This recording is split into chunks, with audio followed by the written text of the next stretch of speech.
রায়হান, তারেক রহমান এরই মধ্যে আমরা জানি যে হিথ্রো বিমানবন্দরে পৌঁছেছেন এবং হয়তো আর ঘণ্টাখানিক পরই তিনি দেশের উদ্দেশ্যে রওনা হবেন লন্ডন থেকে। এই খবর নিশ্চয়ই সেখানে থাকা যারা নেতাকর্মী রয়েছেন, উৎসুক জনতা রয়েছেন, ভক্ত যারা রয়েছেন তাদের কাছে পৌঁছে গেছে।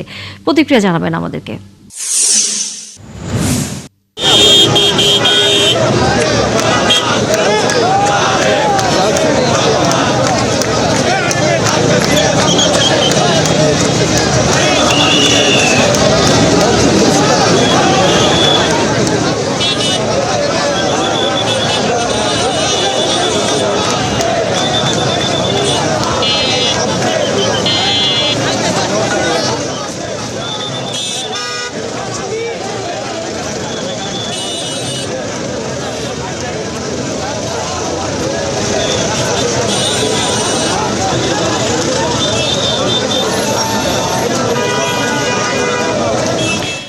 দর্শক, আমরা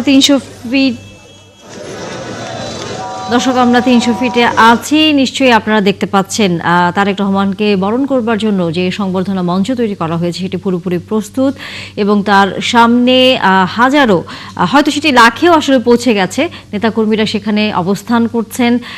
ভক্তরা আছেন যারা তারেক রহমান সম্পর্কে আগ্রহী, তারা সবাই সেখানে অপেক্ষা করছেন, কারণ এরই মধ্যে সবার কাছে আসলে খবর চলে গেছে যে তারেক রহমান হিথ্রো বিমানবন্দরে পৌঁছেছেন এবং আর ঘণ্টাখানিক পর হয়তো তিনি বাংলাদেশের উদ্দেশ্যে লন্ডন থেকে রওনা হবেন। দীর্ঘ 17 বছর পর তিনি দেশে ফিরছেন, তাই বলা যায় সাধারণ মানুষ থেকে শুরু করে নেতাকর্মীদের মধ্যে অনেক আগ্রহ এবং উৎসাহ আছে। আমরা সেই খবর আরো জানবো দর্শক নিশ্চয়ই।